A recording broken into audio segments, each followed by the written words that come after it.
શ્રી રાધા ચરિત્રની કથાને આગળ વધારીએ. શ્યામ સુંદરની સ્વપ્ન લીલા.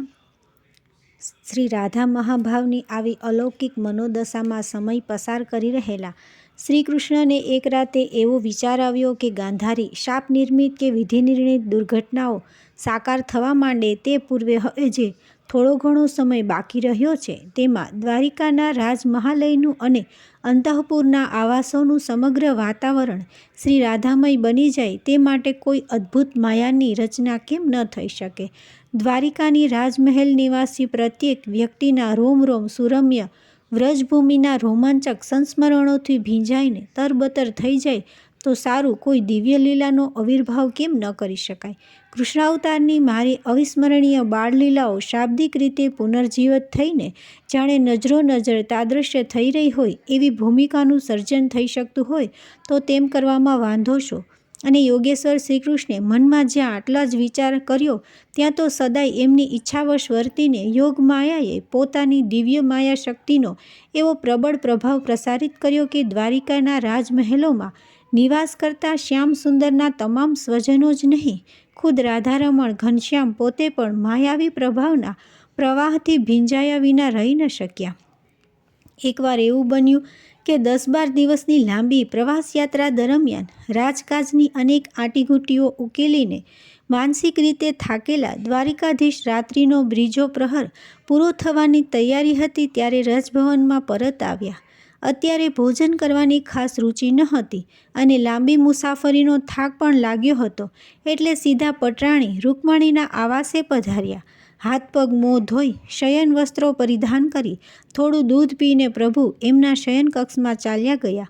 આ બાજુ અન્ય 7 રાણીઓને જેવા સમાચાર મળ્યા કે સ્વામીનાથ ઘરે પધાર્યા છે એટલે એમનું ક્ષેમ કુશળ જાણવા અને મુખારવિંદના દર્શન કરવા સત્યભામા, જામવતી, કાલિંદી, મિત્રવિંદા, ભદ્રા, સત્યા અને લક્ષ્મણા ઝટપટ પોતપોતાના આવાસોમાંથી નીકળીને સીધી કૃષ્ણ ભવન તરફ ચાલી નીકળી. ત્યાં તો સામેથી ભગવાન શ્રી કૃષ્ણનો સારથી દારૂક રથ અને અશ્વને પોતપોતાના સ્થાને ગોઠવીને આવી રહ્યો હતો. તેને સ્વામી અંગે પૂછપરછ કરી તો જાણવા મળ્યું કે દ્વારિકાધીશ ત્યારે કૃષ્ણ ભવનમાં નથી, સીધા રૂકમણી ભવનમાં જ ગયા છે.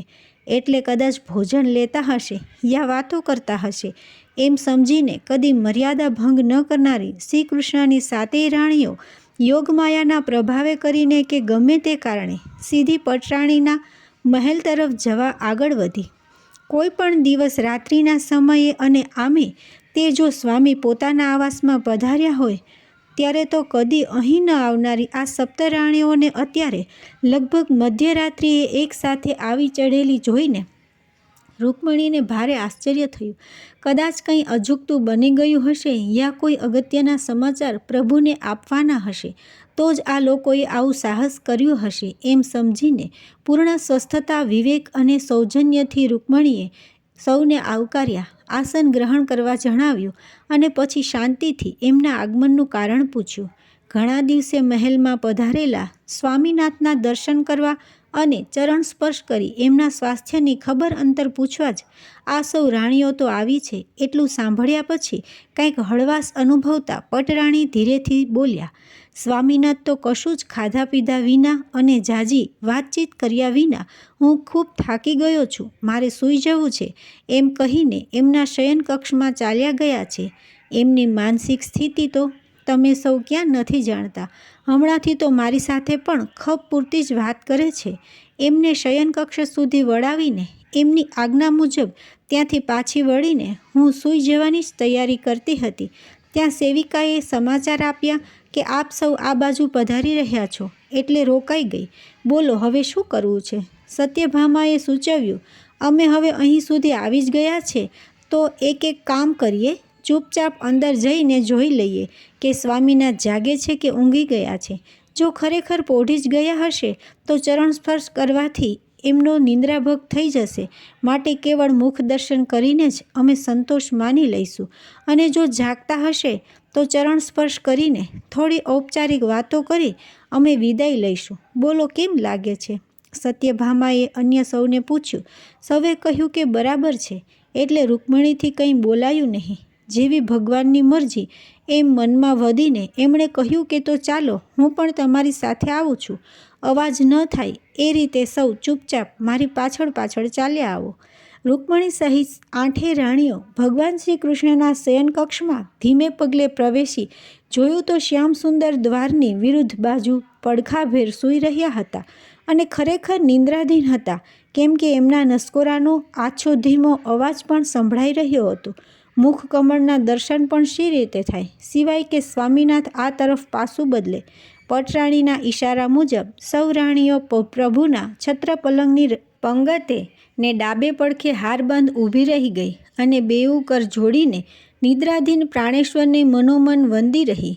મનમાં એ આશા ધરીને કે કદાચ સ્વામીનાથ પડખું ફેરવે તો ફેરો સફળ થાય, એમના મુખારવિંદના એકવાર દર્શન તો થઈ જાય.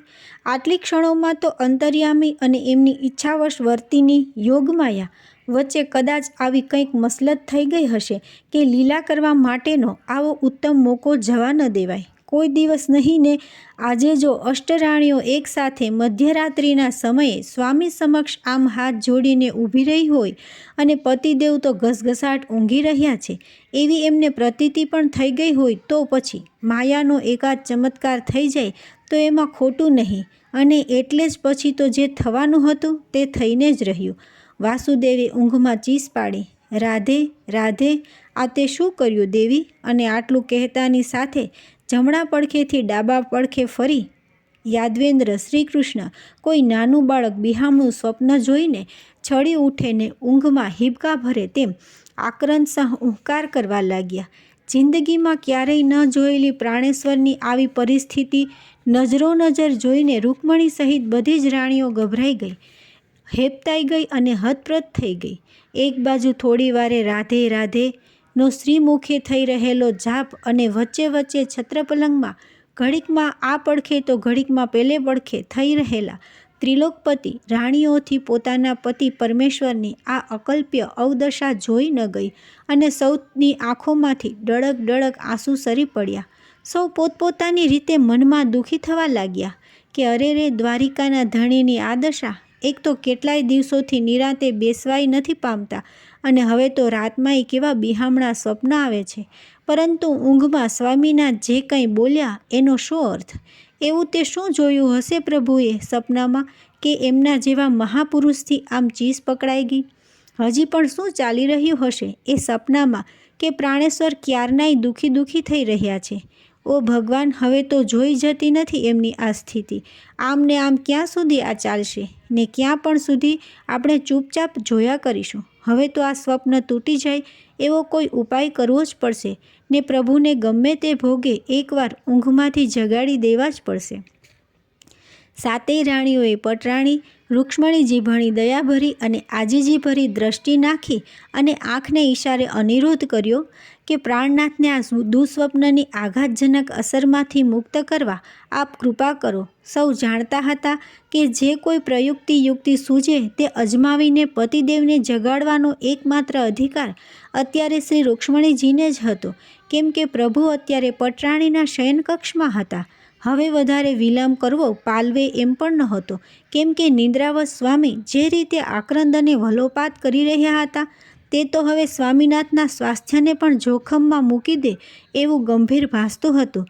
7 સપત્નીઓની વિનંતી અને એમના ચહેરા પરની ચિંતાને અજંપો જોઈને રૂકમણીજીએ મનમાં નિર્ધાર કરી દીધો.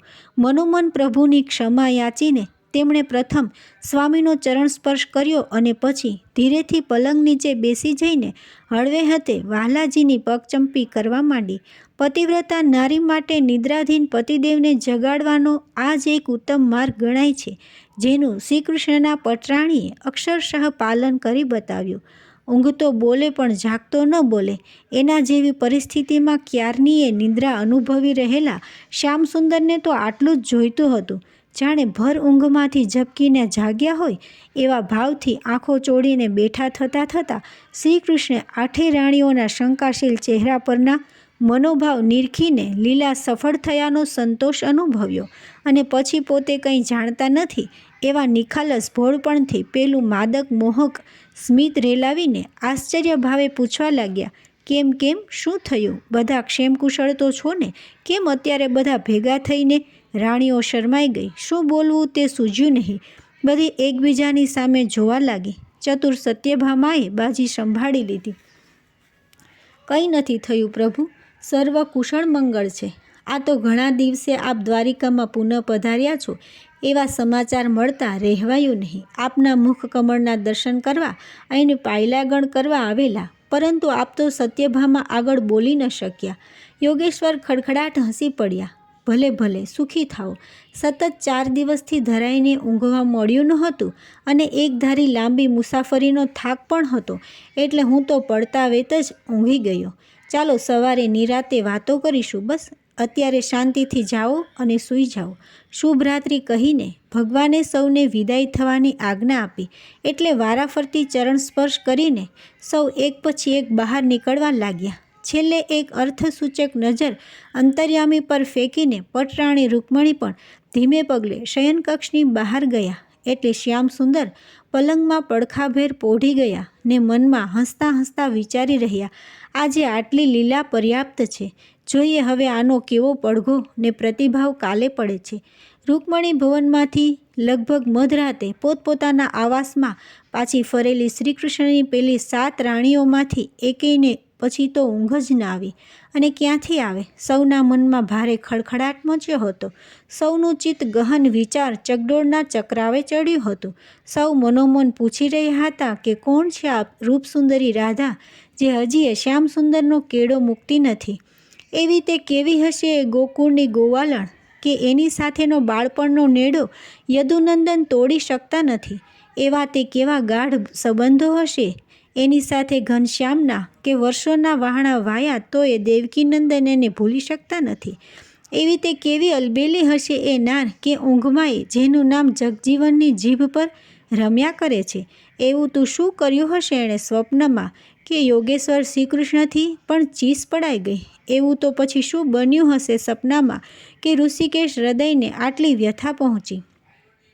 આવી તો જાત જાતની શંકા કુશંકાઓ અને કુતૂહલ કલ્પનાઓથી ભગવાનની ભાર્યાઓની નીંદ વેરણ થઈ ગઈ. માનવ સ્ત્રી સહજ આવી જિજ્ઞાસા ઝંખનાથી ખુદ રૂકમણીજી પણ બાકાત ન રહી શક્યા. એમના ચિત્તના પણ ચેન શાંતિ હણાઈ ગયા. એ પણ રાતભર પલંગમાં પડખા ફેરવતા જ રહ્યા. પછી તો બીજા દિવસની સવાર પડી. સુવર્ણનગર દ્વારિકાના ગગનચુંબી મહાલયોના રત્નજડિત કળશો પર ભગવાન સૂર્યનારાયણના પ્રાતઃ રશ્મિ હજી તો પડ્યા ન પડ્યા ને ત્યાં તો શ્યામ સુંદરની બધી જ રાણીઓ શૈયા ત્યાગ કરી ઝટપટ નિત્યકર્મથી પરવારી પ્રવૃત્ત થઈ. આ બાજુ યોગેશ્વર શ્રીકૃષ્ણ પણ ક્યારનાય જાગૃત થઈ ચૂક્યા હતા. પોતાનું પ્રાતઃકર્મ તથા ધ્યાન આરાધનાની વિધિ રૂકમણી ભવનમાં પરિપૂર્ણ કરીને તેઓ હવે આજના રાજકાજમાં પ્રવૃત્ત થવા પોતાના કૃષ્ણ ભવનના મુખ્ય કક્ષમાં પધાર્યા. ત્યારે દાઉ બલરામ તેમની રાહ જોતા ત્યાં જ બિરાજમાન હતા. બંને બંધુઓ વચ્ચે ક્યાંક સુધી અનેક મુદ્દાઓ પર ચર્ચા વિચારણા થઈ અને પછી રાજદરબારમાં જવાનો સમય થવા આવતા અલ્પાહાર લઈને બંને ભાઈઓ રથારૂઢ થઈ વિદાય થયા. સૌ રાણીઓએ પોતપોતાના આવાસના ઝરૂખામાંથી દારૂક દ્વારા હંકારાતા રથનું પ્રસ્થાન જોયું. સૌને હાશ થઈ ગઈ. હવે ભેગા થઈને ચર્ચા કરવાનો સરસ લાગ મળી ગયો. એકબીજાને બોલાવા મોકલીને 7 રાણીઓ ઝડપથી શ્રી રૂકમણીજીના ભવન પર પહોંચી ગઈ. બધાએ મનમાં શું જાણવા પૂછવાની જિજ્ઞાસા હતી તે તો સૌ વગર કહીએ જ સમજતા હતા. છતાં કોઈને તો શરૂઆત કરવી જ રહી એમ સમજીને જામવતીએ પહેલ કરી. મોટા બહેન, ગઈકાલ રાતનું દ્રશ્ય આંખો આગળથી ખસતું નથી. સ્વામીનાથના શિરે યાદવોના ક્ષેમકુશળની અત્યારે તો કેટલી ચિંતાઓ છે તે તો આપણે સૌ જાણીએ જ છીએ. છતાં એમને બીજું કંઈ યાદ ન આવ્યું ને પેલી રાધા જ કેમ યાદ આવી? બીજા કોઈનું સ્વપ્ન ન આવ્યું અને એમની બાળસખીનું જ સ્વપ્ન કેમ આવ્યું? અને આવીને એવું તો કેવું સ્વપ્ન આવ્યું કે અંતર્યામીને ઊંઘમાં આટલું આક્રંદ કરવું પડ્યું? કંઈ સમજાતું નથી, પણ જરૂર કંઈક રહસ્ય છે એટલું તો ચોક્કસ. તરત જ શ્રીકૃષ્ણની છઠ્ઠી રાણી ભદ્રાએ ચર્ચાનો દોર ઉપાડી લેતા કહ્યું, દેવી, તમે તો બધું જ જાણતા હશો, કેમ કે સ્વામીનાથ તમારાથી તો કશું જ છુપાવતા નથી. વળી તમારી દેવી શક્તિના પ્રભાવે કરીને તમે તો તેને તેઓ ન કહે તો પણ એમના હૃદયની બધી જ ભાવનાઓ જાણી લેવા સમર્થ છો. લક્ષ્મણા એકદમ બોલી ઉઠી, હા બહેન, તદ્દન સાચી વાત છે. તે દિવસે અમે ક્યાં નહોતું જોયું. સ્વામીનાથ તો એમના બાળ સખા સુદામાજી પાસેથી તાંદુલની બચકી આંચકી લઈને નાના બાળકની જેમ ફાફડા મારવા મંડી પડેલા. ત્યારે અમે તો સૌ મોં પર હાથ દાબી માંડ માંડ હસવું ખાડી રહ્યા હતા. અમને તો કંઈ ગતાગમ નહોતી કે આ બધું શું થઈ રહ્યું છે. એ તો જ્યારે તમે પાછળથી કહ્યું ત્યારે જ ખબર પડી કે દ્વારિકાના ધણી તો પોતાના અજાચક વ્રતધારી નિર્ધન સખાને તાંદુલના પ્રત્યેક ફાંકે પોતાના જેવી જ રીધિ સીધીને સમૃદ્ધિ બક્ષી રહ્યા હતા. એ તો સારું થયું કે અંતર્યામીના અંતરની ભાવના જાણી ગયેલા તમે ત્રીજે ફાંકે એમનો હાથ પકડી લીધો અને બાકીના તાંદુલ અમને પ્રસાદ રૂપે વહેંચી આપ્યા. એમ ન કર્યું હોત તો? લક્ષ્મણાની આડી પાટે જઈ રહેલી વાતને કાલિંદીએ એકદમ સંભાળી લીધી અને વચ્ચે બોલી ઉઠી, ક્ષમા કરજો લક્ષ્મણા, આપણે અત્યારે એ ગઈ ગુજરી સંભાળવાની જરૂર નથી. જે કામ માટે આપણે ભેગા થયા છીએ એની જ વાત કરીએ. હમણાં કોઈ આવી ચડશે તો આપણી વાત વાયરે ઉડી જશે. મિત્રવિંદા કાલિંદી વ્યહારે ધાય અને મૂળ વાતનો દોર સાંધી લેતા એ બોલી, મોટા બહેન, જ્યારે જ્યારે ધર્મસંકટ આવ્યું ત્યારે આપે જ અમારું રક્ષણ કર્યું છે. આજે આ મહાસંકટ ટાણે પણ અમે આપના જ શરણે આવ્યા છીએ. કેમ કે બીજા કોઈ સમક્ષ તો આ વાત કહેવાય એમ પણ નથી. આપ બધું જ જાણો છો, પછી અમારે બીજા પાસે જવાની જરૂર પણ શી? આ રાધા કોણ છે, કેવી છે, ક્યાં છે, એ બધું આપના શ્રી મુખેથી જ સાંભળવાની અમારી ખાસ જિજ્ઞાસા છે. સાચું કહું છું બહેનો, તેણે સૌ સામે જોયું. બધાએ હામાં હા મિલાવી. સત્યાએ તો પટરાણીના પગ જ પકડી લીધા અને આગ્રહભરી વિનંતી કરી, મહાદેવી, કહો ને કોણ છે આ રાધા? ક્યાં મળેલી એ મુરલીધરને? આપ એને જોઈ છે? સ્વામી અને એ છેલ્લે ક્યાં મળેલા? એ અત્યારે ક્યાં રહે છે? શું કરે છે? અમને કંઈ તો કહો. અને આટલું સાંભળ્યા બાદ સત્યભામાએ પણ રૂકમણીના બંને હાથ પકડી લઈને આંખમાં આંખ પરોવી સૌની જિજ્ઞાસામાં પોતાનો સૂર પરોવ્યો. ત્યારે તો રૂકમણીજી કિંકર્તવ્યમૂઢ થઈ ગયા. થોડી વારે કળ વળતા સૌને આસન ગ્રહણ કરવાનો અનુરોધ કરીને સ્વયં આસ્થાનસ્થ થયા અને પછી હળવેથી બોલ્યા, જે જિજ્ઞાસા તમને સૌને થઈ રહી છે તે મને પણ થઈ રહી છે. તમે સૌ જે પૂછી રહ્યા છો તેમાંનું તો હું કંઈ જાણતી નથી. માત્ર આટલું જ જાણું છું કે રાધા નામની એક નાનકડી ગોપાંગના પ્રભુને એમની બાલ્યાવસ્થામાં એ જ્યારે નંદબાબા અને યશોદા મૈયાના ત્યાં બાળપણ ગુજારી રહ્યા હતા ત્યારે વ્રજભૂમિમાં મળેલી. પણ એ તો સાવ નાનપણમાં. ત્યાર પછી એ મથુરામાં આવ્યા ને કંસવધ કર્યો ત્યારે તો હું પણ મારા ભાઈ રૂકમી સાથે મથુરા આવી હતી ને મેં પહેલી જ વાર એમને ત્યાં જોયા ત્યારે તો એમની સાથે એ નહોતી આવી. પછી તો એ ગુરુને ત્યાં ભણવા ગયા ને પાછા આવ્યા બાદ મથુરાની પ્રજાનું ને યાદવોનું રક્ષણ કરવાની સતત દોડાદોડીમાં પડી ગયા. એટલે એ દિવસોમાં પ્રભુ મથુરાની યમુના નદી ઓળંગીને પેલે પાર ગયા જ નથી, એ હું બરાબર જાણું છું. પછી તો મારા સ્વયંવરનું જે નાટક રચાયું હતું તેમાંથી મને બચાવી લેવા મેં એમને દ્વારિકા મુકામે પત્ર મોકલ્યો અને તેમણે મારી ઈચ્છા મુજબ મારું અપહરણ કર્યું. બસ ત્યારથી માંડીને આજની ઘડી સુધી હું પ્રભુની પાસે જ છું અને તેથી ચોક્કસ કહું છું કે રાધાની ને સ્વામીનાથની મુલાકાત આ બધા વર્ષો દરમિયાન ક્યારેય થઈ નથી. સત્યભામાથી હવે બોલ્યા વિના ન રહેવાયું. મોટી બહેન, માની લીધું કે એમની વચ્ચે મુલાકાત નહીં હોય, પરંતુ પ્રભુ એને ભૂલ્યા નથી એ તો દીવા જેવી વાત છે. એ વિના ઊંઘમાં એનું નામ જીભ પર આવે નહીં. વળી અમને એ પણ ખાતરી છે કે પ્રભુએ એના વિશે ઘણી બધી વાતો તમને તો કરી જ હશે. ખાસ કરીને એ એમને ક્યાં મળેલી, ક્યારે મળેલી, કેટલો સમય બંને સાથે રહેલા, એ દરમિયાન શું શું બનેલું, એ અત્યારે ક્યાં રહે છે, આ બધું કંઈ તમારાથી અછાનું હોય નહીં અને અમારે તો તમારી પાસેથી જ એ જાણવું છે. બીજું કંઈ જાણવાની જિજ્ઞાસા છે જ નહીં. રૂકમણીજી નીચું જોઈ ગયા અને આટલું જ બોલ્યા, તમને મારા પર વિશ્વાસ તો છે ને? હું મારા જીવના જ નહીં, આપણા સૌના પ્રાણેશ્વરના પ્રાણના સોગંદ ખાઈને કહું છું કે જીવનમાં ક્યારેય પણ એમણે મારી સમક્ષ આ રાધા નામ પણ ઉચ્ચાર્યું નથી. પછી એના વિશે કોઈ વાત કહેવાનો તો પ્રશ્ન જ ક્યાં રહ્યો? સાચું કહું તો તમારી સૌની હાજરીમાં કાલે રાત્રે પહેલી જ વાર મેં એમના મુખારવિંદમાંથી રાધા નામનું રટણ થતું સાંભળ્યું અને ત્યારથી હું પણ એવી ડઘાઈ ગઈ છું કે બોલતા બોલતા રૂકમણીજી ગળગળા થઈ ગયા. થોડી ક્ષણો એમને એમ પસાર થઈ ગઈ. હળવેથી કાલિંદીએ પ્રસ્તાવ મૂક્યો. દેવી, એક કામ ન થઈ શકે? આજે રાત્રે તમે પ્રભુને પૂછી ન શકો કે આ રાધા કોણ છે? અને ઊંઘમાં એના નામની ચીસ પાડીને જે બોલાયું તે શું હતું? ગઈકાલ રાતનો પ્રસંગ ટાંકીને જો તમે પ્રેમવશ લાગણીથી પૂછશો તો સ્વામીનાથ તમારાથી કશું જ છુપાવશે નહીં ને બધું જ કહી દેશે. તમે એકવાર જાણી લો તો પછી તમારી પાસેથી અમને. રૂકમણી એકદમ ઊભા થઈ ગયા અને ધીમા પણ મક્કમ અવાજે બોલ્યા, ના ના, હરગીજ નહીં. સંસારની કોઈ પત્ની પોતાના પતિને આવું ન પૂછી શકે, અને એમાંય તે હું ને દ્વારિકાધીશને આવું પૂછું? અશક્ય, મારાથી એ ન બને. મને માફ કરો. બીજું તમે જે કહો તે એમને પૂછું. અરે, મારું મૃત્યુ ક્યારે થવાનું છે એ પણ પૂછી શકો, પરંતુ આ રાધા કોણ છે એટલું પણ મારાથી એમને કદાપી કાળે નહીં પૂછી શકાય. રૂકમણીના ગળે ડૂમો બાજી ગયો અને આટલું કહેતા તો એની આંખમાં જળજળિયા આવી ગયા.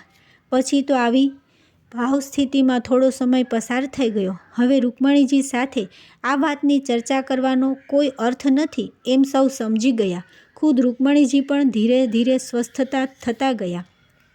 તેણે સૌના માટે અલ્પાહાર ફળાહારની વ્યવસ્થા કરી અને છેલ્લે ઉઠતા સત્યભામાએ કહ્યું, તમારા સૌના ગળે જો વાત ઉતરે તો હું એક રસ્તો બતાવું. રૂકમણી સહિત સૌએ મૂક સંમતિ દર્શાવી, કેમ કે સત્યભામાની શક્તિ, સાહસ અને સૂઝબુદ્ધિ પર સૌને પહેલેથી અહોભાવ હતો. સત્યભામા બોલ્યા, હું જાણું છું ને માનું છું ત્યાં સુધી દ્વારિકાના રાજમહાલયમાં પણ આપણા સ્વામી સિવાય બીજી 2 વ્યક્તિઓ એવી છે જેમણે બંસીધરની બાળ સખી શ્રી રાધાને નજરો-નજર જોઈ છે. એટલું જ નહીં, આ બંને વચ્ચે ત્યાં જ્યાં કંઈ બનેલું તેના પ્રત્યક્ષ સાક્ષી પણ એ 2 જણ છે. આટલું સાંભળતા તો સૌના શ્વાસ અદ્ધર થઈ ગયા અને આગળ સાંભળવા કાન અધીરા ઉઠ્યા. સત્યભામાએ ભૂમિકા બાંધીને વધારે સ્પષ્ટતા કરતાં કહ્યું, આ 2 વ્યક્તિઓ પૈકી એક વ્યક્તિ તો એવી છે કે એમની પાસે આમાંનું કંઈ પણ પૂછવા જવાની આપણી કોઈની હિંમત ન ચાલે, કેમ કે એ વ્યક્તિ છે પ્રભુના જ્યેષ્ઠ ભ્રાતા શ્રી દાઉજી બલરામ. સૌએ હા આ કહીને નિરાશાનો ઘેરો સૂર રેલાવ્યો. પરંતુ બીજા વ્યક્તિ છે, સત્યભામાએ આગળ ચલાવ્યું, તે કદાચ આપણી મનોકામના પૂર્ણ કરે એવા દયાળુ ને માયાળુ છે. એ છે શ્યામ સુંદરના જ્યેષ્ઠ માતુશ્રી રોહિણીમાં. તેઓ એ સમયગાળામાં ત્યાં વ્રજભૂમિમાં જ રહેતા હતા અને તેથી મને લાગે છે રાધાના શ્રીકૃષ્ણ સાથેના સંબંધો વિશે તેઓ બધું જ જાણતા હશે.